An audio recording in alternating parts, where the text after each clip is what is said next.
开，天地间将会迎来一场灾难。炼天古。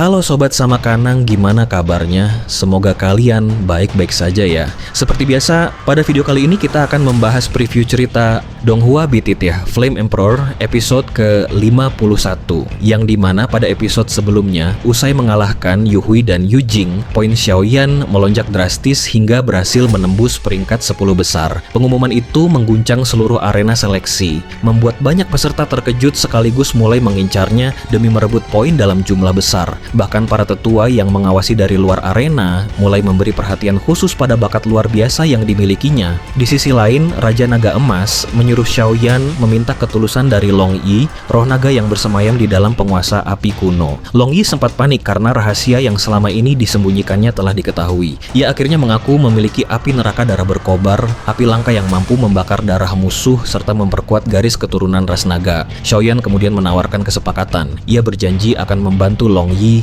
menghadapi cobaan surgawi di masa depan dengan meracik pil penangkal cobaan yang sangat berharga. Demi memperoleh harapan untuk bertahan hidup dan kembali mencapai puncak kekuatannya, Long Yi pun mulai luluh dan bersedia menyerahkan api asalnya kepada Xiaoyan. Dan itu merupakan inti cerita pada cerita sebelumnya. Kalau begitu sekarang langsung saja kita masuk ke bagian cerita terbaru. Xiao Yi 接纳这九玄金雷之力，竟助用了提升。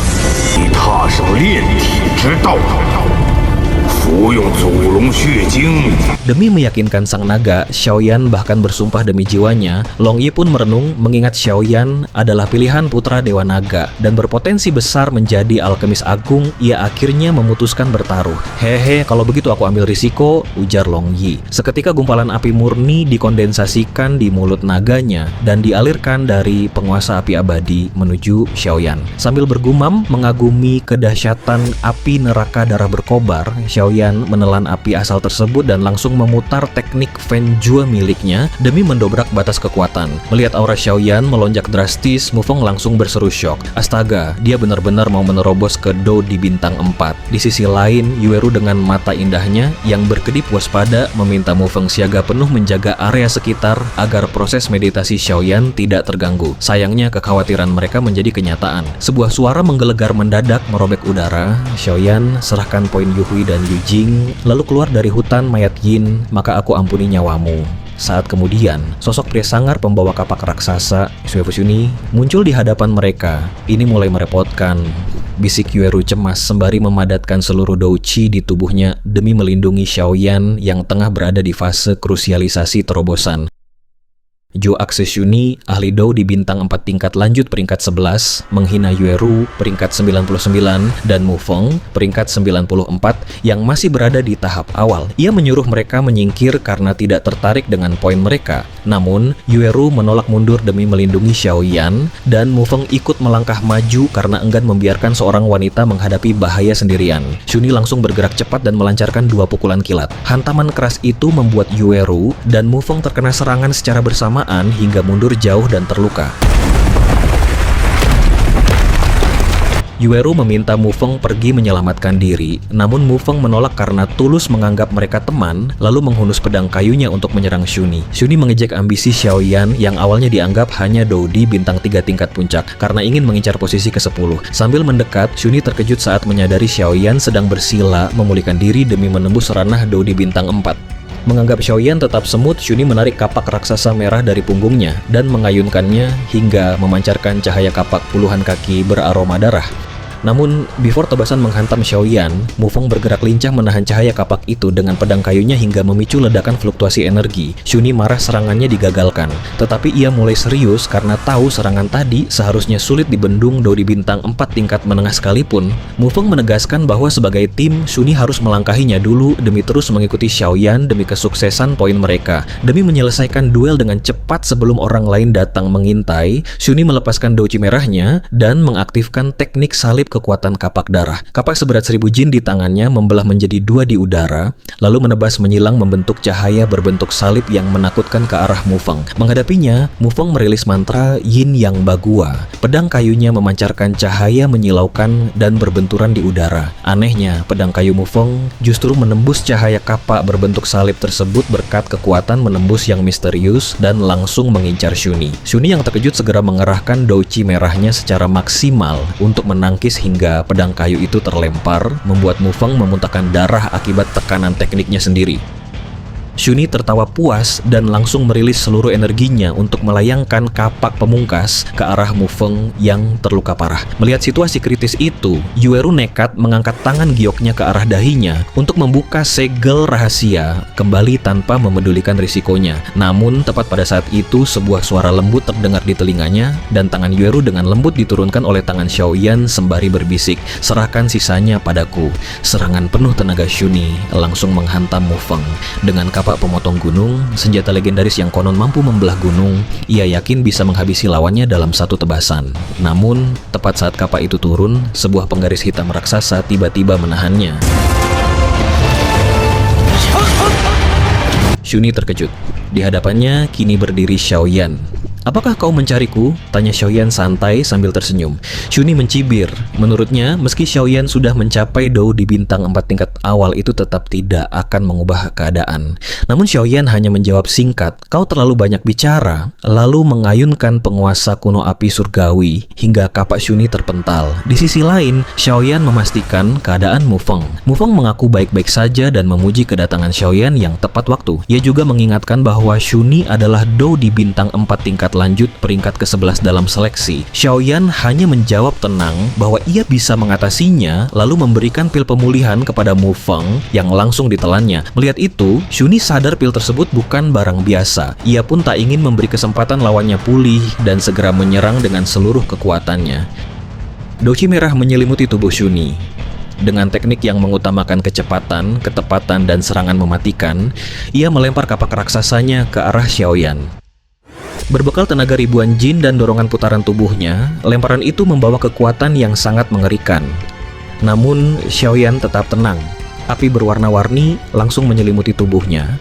Sementara penguasa kuno api surgawi memancarkan 23 jenis api surgawi. Setelah menelan api sumber Long Yi, bukan hanya kekuatannya yang meningkat, tetapi Fen Jue miliknya juga berhasil naik ke peringkat abadi tingkat rendah, jauh melampaui kekuatan sebelumnya. Kapak Shuni berbenturan keras dengan penguasa kuno api surgawi. Gelombang douchi dari keduanya langsung mengguncang area sekitar. Namun sesaat kemudian, 23 jenis api pada senjata Xiaoyan menembus kapak dan masuk ke tubuh Shuni. Barulah Shuni sadar bahwa ia telah melakukan kesalahan besar. Karena sama-sama menggunakan atribut api, ia mengira api Xiaoyan tak akan berpengaruh padanya. Namun kenyataannya justru sebaliknya. Begitu memasuki tubuhnya, setiap api surgawi menunjukkan kemampuan masing-masing. Api pemangsa ketiadaan menyerap douchi miliknya. Api teratai iblis pemurnian membakar hati dan jiwanya setiap kali douchi digunakan. Sedangkan kobaran api darah yang membara mulai membakar darah di dalam tubuhnya. Sementara itu, api-api lainnya juga terus mengamuk membuat organ dalam Shuni perlahan terancam hancur. Keringat dingin langsung membasahi dahinya. Ia sadar, jika api-api itu tidak segera dikeluarkan, dalam waktu singkat tubuhnya akan berubah menjadi abu. Namun, saat Shuni masih sibuk menekan kobaran api di dalam tubuhnya, Xiaoyan sudah bergerak lebih dulu. Serangan berikutnya yang dipenuhi energi dahsyat telah tiba tepat di hadapan Shuni. Shuni mengaum marah sambil menahan kobaran 23 api surgawi yang mengamuk di dalam tubuhnya. Di saat yang sama, ia masih harus menghadapi serangan Xiaoyan. Awalnya, Xiaoyan hanya berharap api itu bisa mengganggu pergerakan Shuni, tetapi ternyata kekuatannya jauh lebih besar dari perkiraan. Namun, Xiaoyan tetap tidak berani lengah. Meski kini telah mencapai Dou di bintang 4 tingkat awal, lawannya tetap seorang Dou di bintang 4 tingkat lanjut. Terlebih lagi, Shuni hanya berada di peringkat 11. Masih ada 9 peserta yang lebih kuat, sehingga Xiaoyan memilih menyembunyikan sebagian besar kekuatannya demi pertarungan berikutnya. Di sisi lain, Xiaoyan kembali mengangkat penguasa api abadi abnormal. 23 jenis api membentuk seekor naga api raksasa yang mengaum dan menerjang Shuni. Shuni pun membalas dengan jurus dua naga mengambil air. Douchi memenuhi kedua kapaknya, lalu dua kekuatan berbeda digabungkan menjadi satu serangan dahsyat. Naga api dan kapak raksasa bertabrakan, memicu badai api yang mengguncang sekeliling.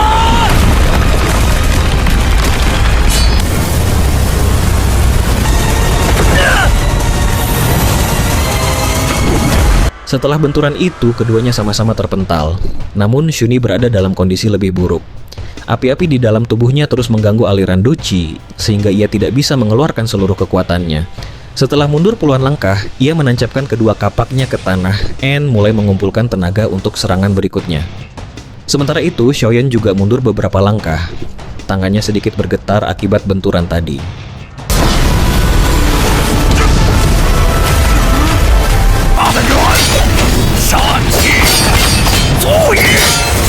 Ia mengakui kekuatan Shuni memang luar biasa, tetapi saat melihat 23 api di dalam tubuh, lawannya mulai berkumpul di satu titik, senyum tipis muncul di wajahnya. Sedikit lagi, aura Xiaoyan kembali meningkat. Penguasa api abadi abnormal diselimuti api putih susu, pertanda serangan berikutnya telah siap. Di sisi lain, Shuni merasa heran melihat Xiaoyan tersenyum. Namun ia mengabaikannya dan fokus mengumpulkan seluruh api di dalam tubuhnya ke satu titik agar bisa memusnahkannya sekaligus. Keringat deras mengalir di dahinya karena proses itu sangat sulit, tetapi akhirnya ia berhasil. Kini hanya tersisa kumpulan api berwarna di bagian pahanya. Shuni tersenyum percaya diri. Menurutnya, setelah memusnahkan api itu, kemenangan sudah berada di tangannya. Namun tepat saat Shuni mulai mengerahkan tenaga untuk menghancurkan kumpulan api tersebut, Xiaoyan bergerak.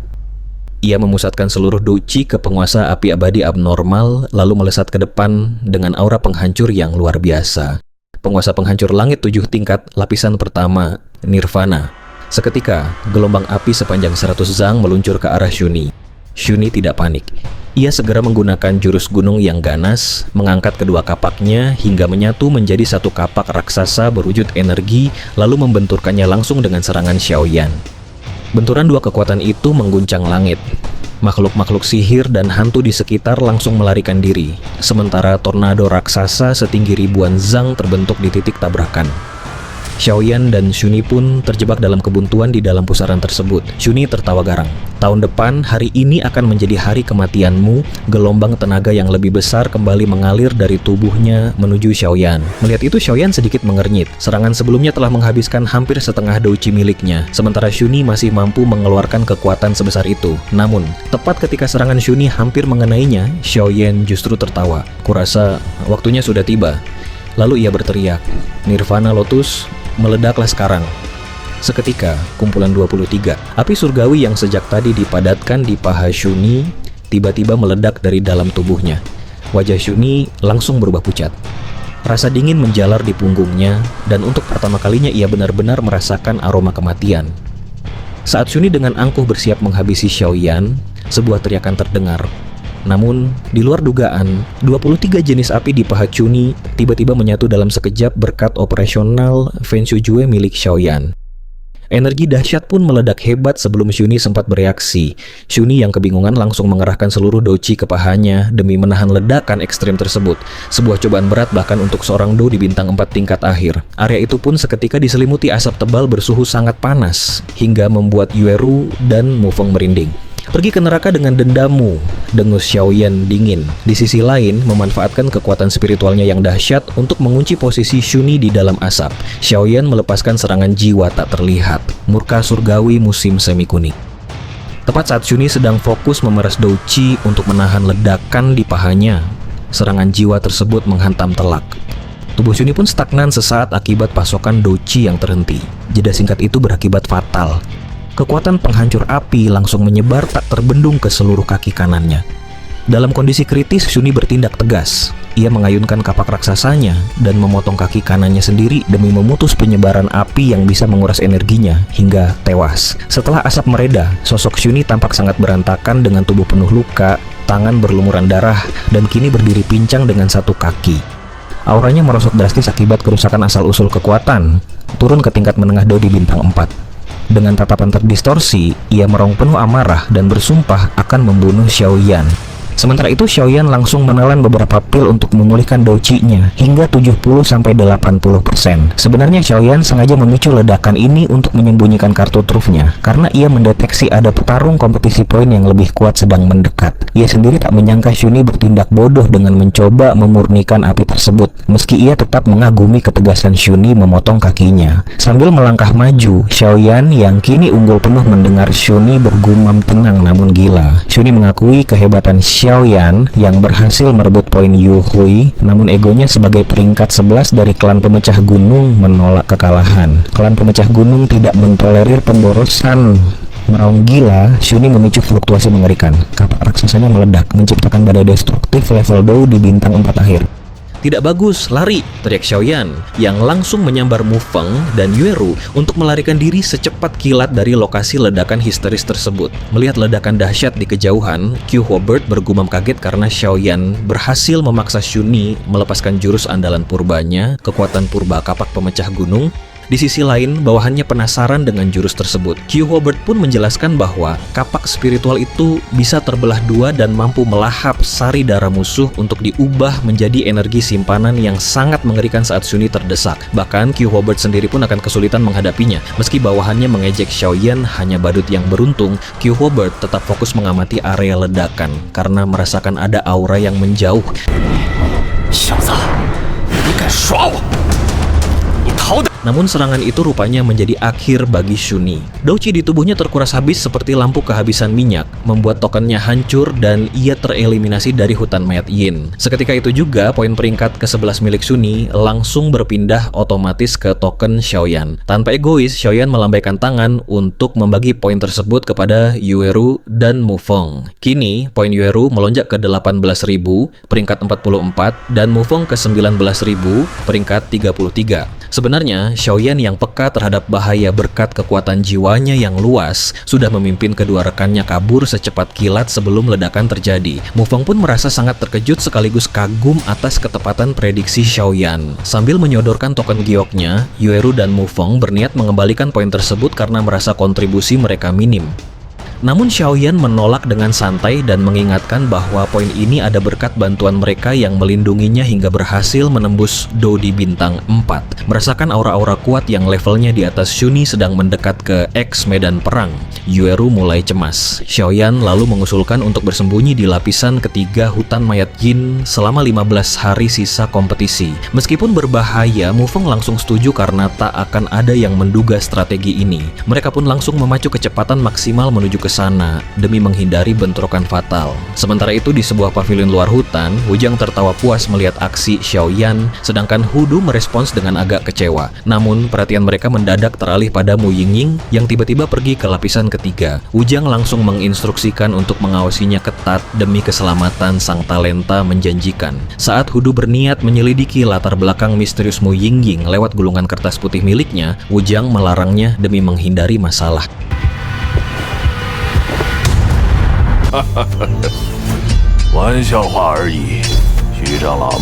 Kembali ke dalam hutan, Q Hobart mengamuk melihat lonjakan poin Yueru dan Mu Feng di langit. Bawahannya dengan bodoh mengira mereka bisa dikejar karena menganggap Xiaoyan kehabisan Douqi setelah bertarung habis-habisan. Q Hobart pun membentak bawahan bodohnya itu, menegaskan bahwa Xiaoyan tidak mungkin menang 2 kali berturut-turut hanya mengandalkan keberuntungan. Tepat saat amarahnya memuncak, sebuah suara lembut terdengar mengejeknya. Q Hobart mendongak dan seketika ekspresinya berubah serius. Sebab di hadapan mereka, kini muncul seorang pria gemuk tambun yang tak lain adalah Luo Guangxi, Luo Guang gemuk tak terkalahkan, sang pemilik peringkat ketiga. Luo Guangxi gemuk yang tak terkalahkan, apa yang kau lakukan? Tanya Q Hobart, serius. Julukan sang pemilik peringkat ketiga dalam perebutan poin itu memang bukan pajangan. Meskipun teknik kultivasinya misterius, tubuh Luo Guang terbukti sekokoh dinding tembaga dan benteng besi. Bahkan Q Hobart yang merupakan seorang Dou di bintang 4 tingkat akhir selalu dibuat muram dan tak berdaya menghadapi pertahanan menakjubkannya. Namun Luo Guang sambil terkekeh menjawab, "Hehe, aku tidak mencarimu. Aku hanya mencari anak bernama Xiaoyan." Q Hobart menghela napas lega dan mengonfirmasi bahwa Xiaoyan telah menyadari keberadaan mereka lalu melarikan diri. Luo Guang memutuskan untuk menunggu di babak final 15 hari lagi, kemudian ia langsung menghilang. Di sisi lain, Q Hobart tidak menyadari bahwa Luo Guang sebenarnya bergerak menuju pintu masuk lapisan kedua hutan hantu. Menolak menyerah, Q Hobart dan pengawalnya pun segera menyusul mengejar ke arah pelarian Xiaoyan. Sementara itu, Xiaoyan, Yueru, dan Mu Feng telah tiba di sebuah lorong gelap yang remang-remang. Di sana terpampang jelas tulisan besar, "Bahaya, dilarang masuk." Melihat Mu Feng ragu, Xiaoyan menenangkan dengan menyalurkan energi api lembut ke bahunya, lalu mereka bertiga pun melesat masuk menuju lapisan ketiga. Sementara itu, di luar hutan hantu, seorang pemuda melapor kepada Wu Jiang bahwa ada pria pembawa penggaris berat bersama satu pria dan satu wanita yang nekat menerobos ke lapisan ketiga. Wu Jiang manggut-manggut puas dan memuji kerja keras informan yang langsung bersemangat kembali mengawasi peserta. 卓家孩儿，